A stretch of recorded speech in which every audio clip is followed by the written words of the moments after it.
السلام علیکم دوستو، میرا نام ہے اسامہ رشید اور آپ لوگ دیکھ رہے ہیں یوٹیوب چینل انفوٹیک ہب۔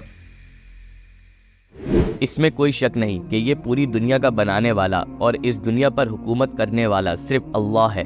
وہی اللہ جس نے تمام انسان، جاندار، سمندر، پہاڑ، سورج، چاند جیسی چیزیں پیدا کریں، اور اس دنیا کی پوری بادشاہت صرف اللہ ہی کے لیے ہے، اور وہی ہمیشہ زندہ رہنے والا ہے۔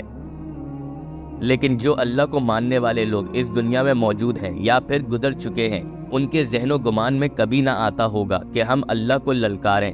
لیکن اس دنیا میں کئی ایسے لوگ گزرے ہیں جنہوں نے اللہ کو للکارا۔ آج انہی میں سے چند لوگوں کا ہم ذکر کرنے جا رہے ہیں۔ دوستو، اللہ کو للکارنے والوں میں پہلا شخص جس کا نام آتا ہے وہ نمرود ہے، جو کہ قدیم بابل کا بادشاہ تھا۔ یہ شخص انتہا سے زیادہ جابر بادشاہ گزرا ہے، جو کہ انسانوں سے اپنی عبادت کروایا کرتا تھا۔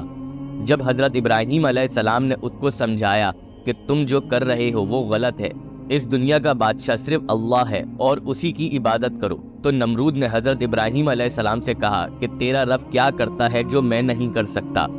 حضرت ابراہیم علیہ السلام نے نمرود کو جواب دیا کہ میرا اللہ زندگی اور موت دیتا ہے۔ نمرود نے یہ سن کر کہا کہ یہ تو میں بھی کر سکتا ہوں۔ نمرود نے 2 قیدی بلوائے، اس میں سے ایک کو اس نے مروا دیا اور دوسرے کو آزاد کر دیا، اور کہنے لگا کہ یہ تو میں بھی کر سکتا ہوں۔ حضرت ابراہیم علیہ السلام نے اس پر فرمایا، میرا اللہ سورج مشرق سے نکالتا ہے اور مغرب میں غروب کر دیتا ہے، اگر تو خدا ہے تو سورج کو مغرب سے نکال کر دکھا۔ یہ سن کر نمرود شدید غصے میں آ جاتا ہے اور حضرت ابراہیم علیہ السلام کو آگ میں پھینکنے کا حکم دے دیتا ہے، لیکن اللہ تعالی حضرت ابراہیم علیہ السلام کو بچا لیتے ہیں۔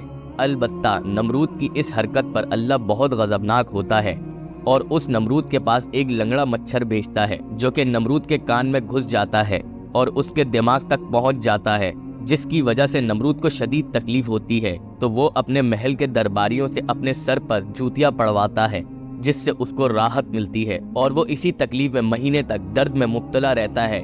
ایک دن ایک درباری تنگ آ کر زور سے نمرود کے سر پر ڈنڈا مارتا ہے، جس سے نمرود کا سر کھل جاتا ہے اور وہ وہیں پر جہنم غارق ہو جاتا ہے۔ دوسرا نام اللہ کو للکارنے والوں میں شداد کا ہے، جو کہ عرب کے شہر ارم کا بادشاہ تھا، جو کہ بے انتہا طاقتور تھا، اور شداد کا تعلق قوم عاد سے تھا۔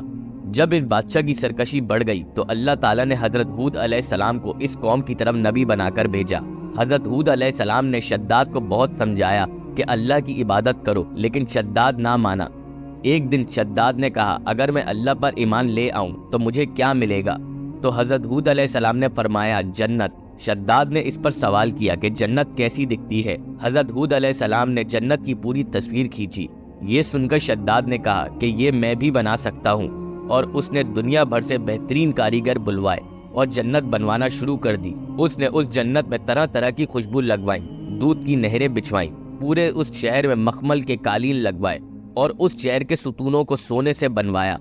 شداد کی یہ جنت تقریباً 7 سال کے عرصے میں تیار ہوئی، اور جیسے ہی شداد جنت کے دروازے پر پہنچا تو ملک الموت نے اس کی روح قبض کر لی۔ دوستو، تیسرا نام اللہ کو للکارنے والوں میں فرعون کا ہے، جو کہ حضرت موسیٰ علیہ السلام کے زمانے کا فرعون تھا۔ اس فرعون نے پیدائشی بچوں تک کو قتل کروا دیا۔ حضرت موسیٰ علیہ السلام نے اس فرعون کو بہت سمجھایا، لیکن یہ بھی اپنی سرکشی کی انتہا پر پہنچ چکا تھا۔ اللہ تعالیٰ نے فرعون کو بے شمار عذابوں سے ڈرایا، لیکن یہ فرعون نہ سدھرا، اور ایک دن اللہ تعالیٰ نے حضرت موسیٰ علیہ السلام کو حکم دیا کہ رات کے اندھیرے میں اپنی قوم کو لے کر ہجرت کر جانا۔ جب حضرت موسیٰ علیہ السلام اپنی قوم کو لے کر نکلے تو آدھے راستے میں معلوم ہوا کہ فرعون بھی اپنے لشکر سمیت حضرت موسیٰ علیہ السلام کے پیچھے آ رہا ہے۔ حضرت موسیٰ علیہ السلام جس راستے سے اپنی قوم کو لے کر جا رہے تھے، اس راستے پر سمندر آ گیا، جس پر اللہ تعالیٰ نے حضرت موسیٰ علیہ السلام کو حکم دیا کہ آپ اپنا عصا سمندر پر ماریں۔ جیسے ہی حضرت موسیٰ علیہ السلام نے اپنا عصا سمندر پر مارا تو سمندر 2 حصوں میں تقسیم ہو گیا۔ حضرت موسیٰ علیہ السلام اپنی قوم کو لے کر راستے سے نکلنے لگے۔ جب فرعون اور اس کا لشکر سمندر کے بیچ میں پہنچا تو اللہ تعالیٰ نے سمندر کو واپسی مل جانے کا حکم دے دیا، اور وہیں پر فرعون اور اس کا لشکر سمندر میں ڈوب گئے۔ اللہ کو للکارنے والوں میں چوتھا نام ابراہا کا ہے، جس نے یمن میں ایک گرجا گھر تعمیر کروایا تھا تاکہ لوگ مکہ کعبہ کی جگہ اس گرجا گھر میں آئیں اور اس گرجا گھر کی رونق بڑھائیں۔ لیکن جب مسلمانوں کو پتہ چلا کہ ابراہا نے اس طرح کا گرجا گھر بنوایا ہے تو عرب سے ایک شخص یمن میں جا کر اس گرجا گھر میں نجاست کر دیتا ہے۔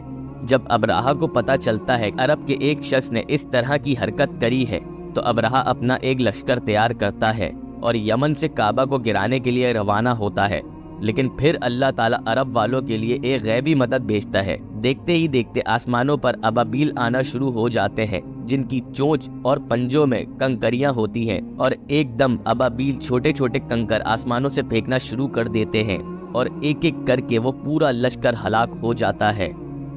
دوستو، اللہ سے مقابلہ کرنے والوں کا انجام یہی ہوا ہے، اور اگر آگے بھی کوئی اللہ کو للکارے گا تو اس کا انجام اسی طرح بدتر ہوگا۔ اگر آپ لوگوں کو ہماری یہ ویڈیو پسند آئی ہو تو لازمی ہمارے چینل کو سبسکرائب کر دیں۔ ابھی کے لیے ہمیں دیں اجازت، اپنا بہت سارا خیال رکھیے گا۔ اللہ حافظ۔